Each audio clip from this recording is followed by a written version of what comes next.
Stand with the dumbbell between your legs, feet shoulder width apart. Squat down and grab the dumbbell with a neutral grip. Inhale and prepare the body for effort. Explode hips and legs, carrying the momentum through your arm to bring the dumbbell overhead. Stand strong with control. Lower with control back to your starting position and inhale to prepare for the next rep. Stay explosive and don't get lazy. Repeat with good form through program reps. The dumbbell snatch is an explosive exercise that's very metabolically taxing and requires a lot of work to master. I'm excited to show it to you. I've got a dumbbell and gravity. Let's get into it. As you can see, the dumbbell snatch is a very explosive exercise.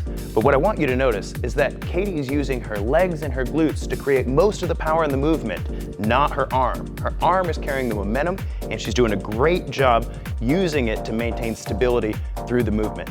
Now, she's really good at this exercise, so she's able to string them together really well. But I'm gonna have her slow down her downward movement here, nice and easy on the way down, so that as you're getting better at the exercise, you can maintain control on the way down and prevent shoulder injuries.